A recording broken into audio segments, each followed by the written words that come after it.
Everyone, welcome to the education classes. तो आज हम पढ़ने वाले क्लास 11th का अध्याय 1 जिसका नाम है संविधान क्यों और कैसे। तो चलिए चलते हैं हम अपने पहले टॉपिक पे। तो हमारा पहला टॉपिक है संविधान क्या है। तो देख लेते हैं संविधान क्या है। तो संविधान जनता के विशिष्ट आकांक्षा को पूरा करने का साधन है। सरकार तथा जनता के बीच संबंधों का विनियमन, राजनीतिक प्रक्रिया के मूल ढांचे का निर्धारक, सरकार के अंगों विधायिका, कार्यपालिका व न्यायपालिका की स्थापना। चलिए चलते हैं अगले टॉपिक पे। तो हमारा अगला टॉपिक है संविधान की आवश्यकता क्यों पड़ती है। तो देख लेते हैं संविधान की आवश्यकता क्यों पड़ती है। मनुष्य एक सामाजिक प्राणी है। समाज विभिन्न प्रकार के समुदायों से बनता है। इन समुदायों में तालमेल बैठाने के लिए संविधान जरूरी है। संविधान जनता में आपसी विश्वास पैदा करने के लिए मूलभूत नियमों का समूह उपलब्ध करवाता है। संविधान ये भी तय करता है कि अंतिम निर्णय लेने की शक्ति किसके पास होगी। संविधान सरकार निर्माण के नियमों एवं उपनियमों तथा उसकी शक्तियों एवं सीमाओं को तय करता है। एक न्यायपूर्ण समाज की स्थापना के लिए भी संविधान जरूरी है। तो चलिए चलते हैं अगले टॉपिक पे। तो हमारा अगला टॉपिक है भारतीय संविधान सभा का निर्माण। देख लेते हैं। जुलाई 1945 में इंग्लैंड में नई लेबर पार्टी सरकार सत्ता में आई तो भारतीय संविधान सभा बनने का मार्ग खुला। वायसराय लॉर्ड वेवल ने इसकी पुष्टि की। कैबिनेट मिशन योजना के अनुसार संविधान निर्माण निकाय के सदस्य संख्या 389 निर्धारित की गई, जिसमें से 292 प्रतिनिधि ब्रिटिश भारत के गवर्नरों के अधीन, 11 प्रांतों से 4 प्रतिनिधि कमिश्नरों के, 4 प्रांत दिल्ली, अजमेर, मारवाड़, कुर्ग तथा ब्रिटिश बलूचिस्तान से और 93 प्रतिनिधि भारतीय रियासतों से लिए जाने थे। भारतीय ब्रिटिश प्रांत के प्रत्येक प्रांत को उनकी जनसंख्या के अनुपात में संविधान सभा में स्थान दिए गए। 10 लाख लोगों पर एक स्थान। प्रत्येक प्रांत की सीटों को 3 प्रमुख समुदायों मुसलमान, सिख एवं सामान्य में उनकी जनसंख्या के अनुपात में बांटा गया।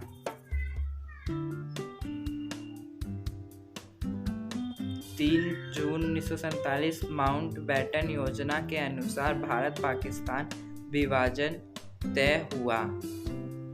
परिणाम स्वरूप पाकिस्तान के सदस्य संविधान सभा के सदस्य नहीं रहे और भारतीय संविधान सभा के वास्तविक सदस्य संख्या 299 रह गई। चलिए चलते हैं अगले टॉपिक पे। तो हमारा अगला टॉपिक है संविधान सभा का गठन। तो देख लेते हैं संविधान सभा का गठन कैसे हुआ था।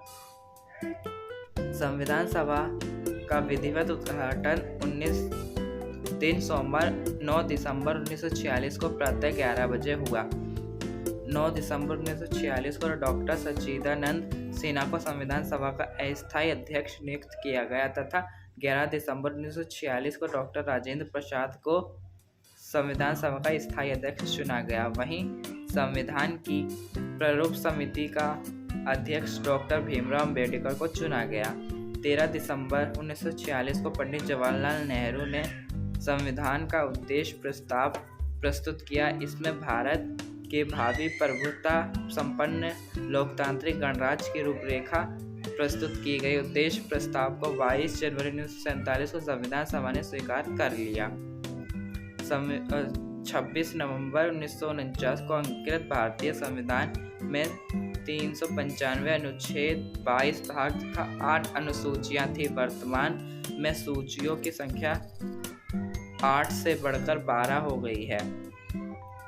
संविधान को बनने में 2 वर्ष 11 महीने तथा 18 दिन का समय लगा तथा कुल 166 बैठकें हुई।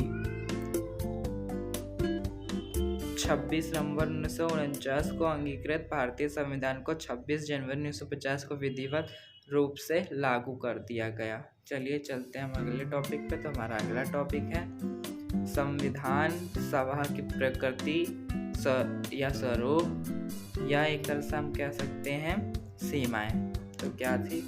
प्रत्यक्ष चुनाव। जो संविधान सभा के सदस्य थे उनके प्रत्यक्ष चुनाव हुए थे। सभी समुदायों की भागीदारी थी। संविधान सभा में सभी समुदाय के लोग मौजूद थे। विचार विमर्श एवं सहमति पूर्वक निर्णयों पर। जब संविधान हमारा बन रहा था तब सभी नियमों पर विचार हुए थे, सभी की उस पर सहमति थी, इसलिए वो नियम संविधान सभा ने पास किए थे। और चौथा है प्रतिनिधि परख। ठीक है, चलिए अगले टॉपिक पे। हमारा अगला टॉपिक है भारतीय संविधान के स्रोत, मतलब हमारा भारतीय संविधान कहाँ से लिया गया है, तो देख लेते हैं। तो पहला है, संविधान का लगभग 75% अंश भारत सरकार अधिनियम 1935 से लिया गया था। 1928 में नियुक्त मोतीलाल नेहरू कमेटी रिपोर्ट में 10 मूल मानव अधिकारों को शामिल किया गया। अन्य देशों की संवैधानिक प्रणाली से भी कुछ बातें भारत के संविधान में समाहित की गई, जैसे का ब्रिटिश संविधान से हमने भारत के संविधान में ये 4 चीजें ली गई हैं। पहला है मत के आधार पर चुनाव में जीत का फैसला, भारत का संसदीय स्वरूप, कानून में शासन का विचार, विधायिका में अध्यक्ष का पद और उसकी कानून निर्माण की विधि। ये हमने कहाँ से लिया है? ब्रिटिश संविधान से। अब देख लेते हैं आगे अमेरिका के संविधान से क्या लिया गया है। मौलिक अधिकारों की सूची, संविधान की प्रस्तावना, न्यायिक पुनर्वालोकन की शक्ति और न्यायपालिका की स्वतंत्रता, उपराष्ट्रपति का पद। यह हमने अमेरिका के संविधान से लिया है। ठीक है, और आयरलैंड के संविधान से सिर्फ एक चीज़ ली गई है, राज्य के नीति निर्देशक तत्व, राज्यसभा में मनोनीत सदस्यों का प्रावधान। ठीक है, और फ्रांस के देख लेते हैं, फ्रांस के संविधान से क्या लिया गया है।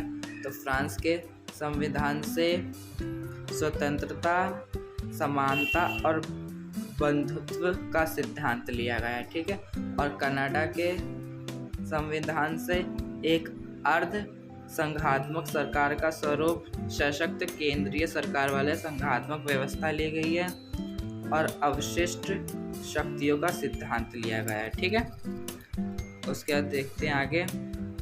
इसलिए भारत के संविधान को उधार का थैला भी कहा जाता है। दूसरी तरफ भारत के संविधान को पुष्प गुच्छ भी कहा जाता है, जिसमें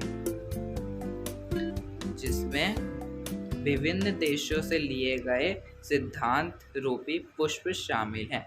यानी कि हमारे भारतीय संविधान को उधार का थैला कहा जाता है और दूसरी तरफ पुष्प गुच्छ भी कहा जाता है, क्योंकि उसमें अलग अलग देशों से कुछ ना कुछ लिया गया है, इसलिए उसे पुष्प गुच्छ कहते हैं। और इनमें से लिया गया है अलग अलग देशों के संविधान में से, तो उसे उधार का थैला बोला गया। ठीक है, तो इसी के साथ ये वीडियो यहीं ख़त्म होती है। तो thanks for watching, like, subscribe और बेल आइकन प्रेस करना ना भूलें, शेयर ज़रूर करें। Thank you so much, bye bye, मिलते हैं अगले वीडियो में।